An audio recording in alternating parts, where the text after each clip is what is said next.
ओम नमो भगवते वासुदेवाय।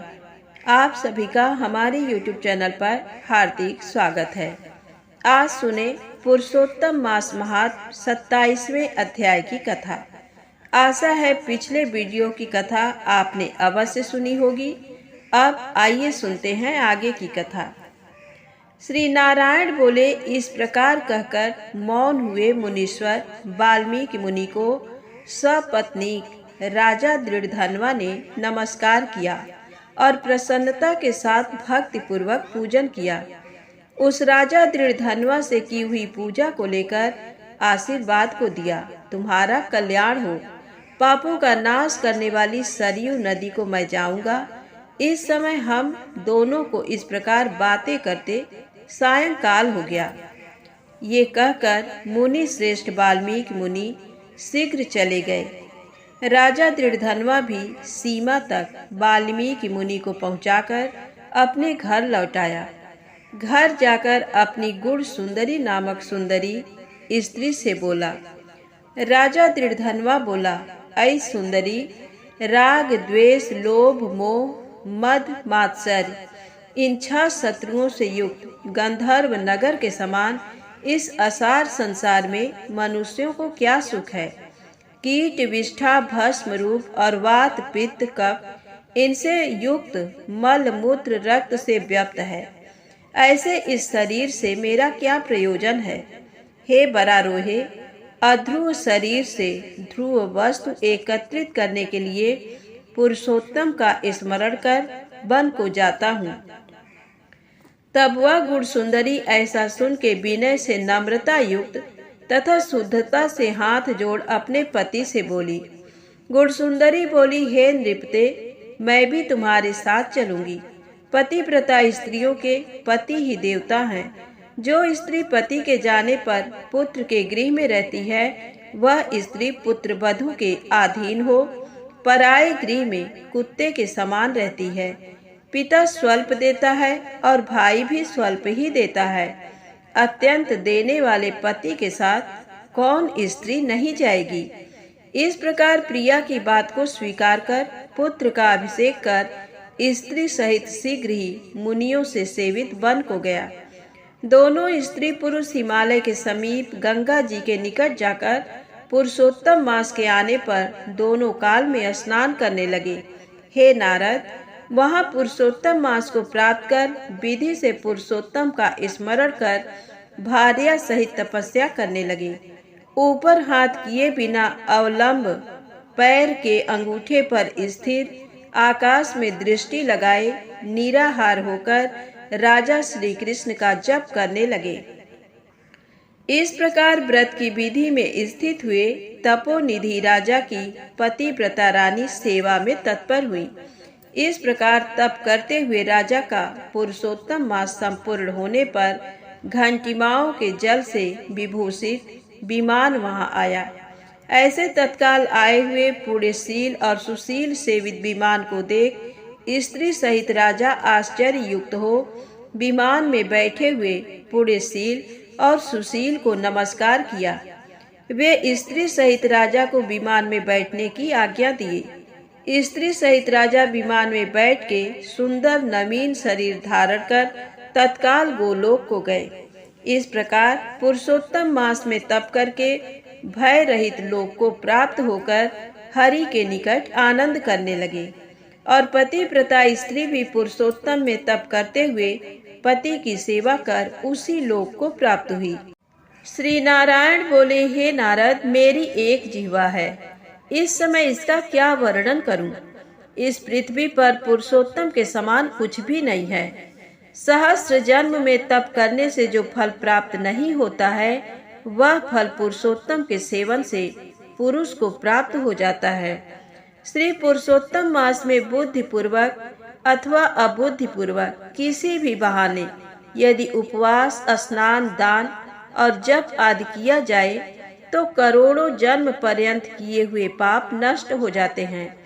जैसे दुष्ट बंदर ने अबुद्धि पूर्वक 3 रात तक पुरुषोत्तम मास में केवल स्नान कर लिया तो उसके पूर्व जन्म के समस्त कुकर्मों का नाश हो गया और वह बंदर भी दिव्य शरीर धारण कर विमान पर चढ़कर जरा मरण रहित गोलोक को प्राप्त हुआ।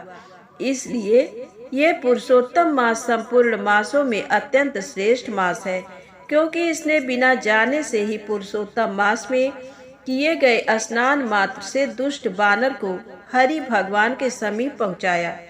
अहो आश्चर्य है, श्री पुरुषोत्तम मास का सेवन जो नहीं करने वाले हैं वे महामूर्ख हैं। वे धन्य हैं और कृतकृत्य हैं तथा उनका जन्म सफल है जो पुरुष श्री पुरुषोत्तम मास का विधि के साथ स्नान, दान, जप, हवन, उपवास पूर्वक सेवन करते हैं। नारद मुनि बोले, वेद में समस्त अर्थों का साधन करने वाला मनुष्य शरीर कहा गया है, परंतु ये बानर भी ब्याज से पुरुषोत्तम मास का सेवन कर साक्षात मुक्त हो गया। हे तपोनिधे, संपूर्ण प्राणियों के कल्याण के निमित्त मुझसे इस कथा को कहिए। इस बानर ने 3 रात्रि तक स्नान कहाँ पर किया? ये बानर कौन था? आहार क्या करता था? उत्पन्न कहाँ हुआ? कहाँ रहता था? श्री पुरुषोत्तम मास में ब्याज से उसको क्या पुण्य हुआ? ये सब विस्तार से सुनने की इच्छा करने वाले मेरे से कहिए। आपसे कथामृत श्रवण करते हुए मुझे तृप्ति नहीं होती है। श्री नारायण बोले, कोई केरल देश का अत्यंत लालची, शहद की मक्खियों के समान धन में प्रेम रखने वाला, सर्वदा धन के संचय करने में तत्पर रहने वाला ब्राह्मण था। उसी कर्म से लोक में कदर्य नाम से प्रसिद्ध था। उसके पिता ने भी प्रथम उसका नाम चित्र शर्मा रखा था। उस कदर्य ने सुंदर अन्न, सुंदर वस्त्र का किसी समय उपभोग नहीं किया। उसको बुद्धि ने अग्नि में आहुति, पितरों का श्राद्ध भी नहीं किया, यश के लिए कुछ नहीं किया और आश्रित वर्ग का पोषण नहीं किया।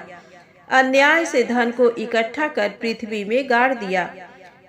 माघ मास में उसने कभी तिलदान नहीं किया, कार्तिक मास में दीपदान और ब्राह्मणों को भोजन नहीं कराया, वैशाख मास में धान्य का दान नहीं किया और व्यतिपात योग में सुवर्ण का दान नहीं किया, वैधृति योग में चांदी का दान नहीं किया और ये सब दान कभी सूर्य संक्रांति काल में नहीं दिया। चंद्र ग्रहण, सूर्य ग्रहण के समय न जप किया और न अग्नि में आहुति दी। सर्वत्र नेत्रों में आंसू भरकर दीन वचन कहा करता था। वर्षा, वायु, आतप से दुखित, दुबला और काले शरीर वाला वह मूर्ख सर्वदा धन के लोभ से पृथ्वी पर घूमा करता था। कोई भी इस पामर को कुछ दे देता, इस तरह बार बार कहता हुआ गौ के दोहन समय तक कहीं भी ठहरने में असमर्थ था। लोक के प्राणियों के धिक्कारने से जला हुआ और उद्विग्ना मन होकर घूमता था। उसका मित्र कोई बनेचर वाटिका का मालिक था। उस कदर ने उस माली से बार बार रोते हुए अपने दुख को कहा, नगर के वासी मेरा नित्य तिरस्कार करते हैं, इसलिए उस नगर में मैं नहीं रह सकता हूँ। इस प्रकार कहते हुए उस कदर ब्राह्मण के अत्यंत दीन वचन को सुनकर माली दयार्द चित्त हो गया। शरण में आए हुए उस दीन ब्राह्मण पर माली ने दया कर कहा कि हे कदर, इस समय तुम इसी वाटिका में वास करो। नगरवासियों से तिरस्कृत हुआ वह कदर उस माली के वचन को सुन प्रसन्न होकर उस वाटिका में रहने लगा। नित्य उस माली के पास वास करता और उसकी आज्ञा का पालन करता था। इसलिए उस कदर में माली ने दृढ़ विश्वास किया और उस कदर में अत्यंत विश्वास होने के कारण माली ने उस कदर ब्राह्मण को अपने से छोटा बगीचे का मालिक बना दिया। इसके बाद उस माली ने ये निश्चय किया कि कदर हमारा आदमी है, इसलिए वाटिका की चिंता को छोड़कर राज मंदिर का सेवन किया। राजा के यहाँ उस माली को बहुत कार्य रहता था, इसलिए और पराधीनता बस वाटिका की ओर वह कभी नहीं आया। वह अत्यंत दुर्बल कदर उस वाटिका के फलों को आनंद से अच्छी तरह भोजन करता और लोभ बस बचे हुए फलों को बेच देता था। निर्भय पूर्वक उस बगीचा के फलों को बेचकर सब धन स्वयं ले लेता था। जब माली पूछता था तो उसके सामने झूठ बोलता था कि नगर में फिरता फिरता भिक्षा मांगता मांगता और खाता खाता तुम्हारे वन की रक्षा करता हूँ। फिर भी पक्षीगण इस बगीचे के फलों को महीने में आकर खा जाते हैं। देखिए, मैंने कुछ खाते हुए पक्षियों को अच्छी तरह से मार डाला है। यहाँ चारों तरफ उन पक्षियों के मांस और पंख गिरे पड़े हैं। उन मांस के टुकड़ों को और पंखों को देखकर उसका अत्यंत विश्वास कर माली चला गया। इस प्रकार अत्यंत जर्जर उस दुष्ट कदर के वास करते 87 वर्ष व्यतीत हो गए। वह मूढ़ वहां ही मर गया और उसको अग्नि और काष्ठ भी नहीं मिला। बिना भोगे पापों का नाश नहीं होता है, ऐसा वेद के जानने वाले कहते हैं। इस कारण हाहाकार करता हुआ यमदूतों के मुदगर के आघात से पीड़ित कष्ट के साथ अत्यंत भयंकर दीर्घ मार्ग को गया। पूर्व में किए हुए कर्मों को स्मरण करता हुआ और प्रलाप करता हुआ तथा बुद्बुद अक्षरों में कहता हुआ कि अहो आश्चर्य है, मुझ दुष्ट कदर के अज्ञान को देखिए। कृष्णसार से युक्त पवित्र इस भारत खंड में देवताओं को भी दुर्लभ मनुष्य शरीर को प्राप्त कर मैंने धन के लोभ से क्या किया, अर्थात कुछ भी नहीं किया, और मैंने जन्म व्यर्थ में खोया तथा मैंने बहुत दिनों में जो धन संचय किया था वह धन तो पराधीन हो गया। इस समय काल पास में बंधा पराधीन होकर क्या करूं?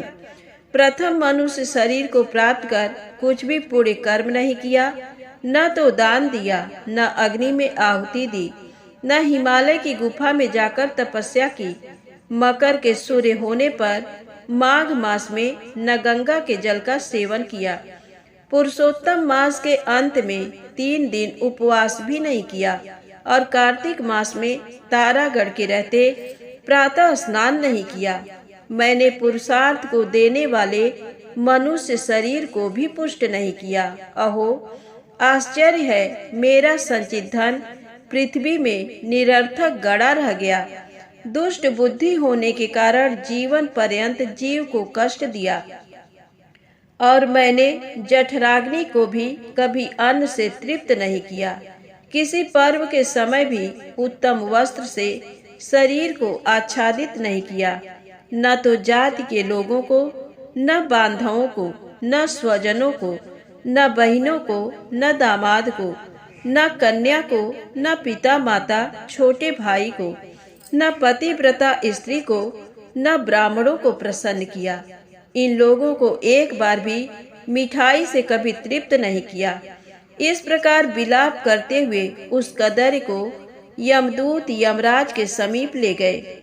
उसको देखकर चित्रगुप्त ने उसके पाप पुण्य को देखा और अपने स्वामी धर्मराज से कहा, हे महाराज, ये ब्राह्मणों में अधम कृपण है। धन के लोभी इस दुष्ट कदर का कुछ भी पुण्य नहीं है। वाटिका में रहकर इसने बहुत पाप किया है। माली का विश्वास पात्र बनकर साक्षात स्वयं फलों को चुराया और जो पके हुए फल थे उनको खाया, और जो खाने से बचे हुए फल थे उनको इस दुष्ट ने धन के लोभ से बेच डाला।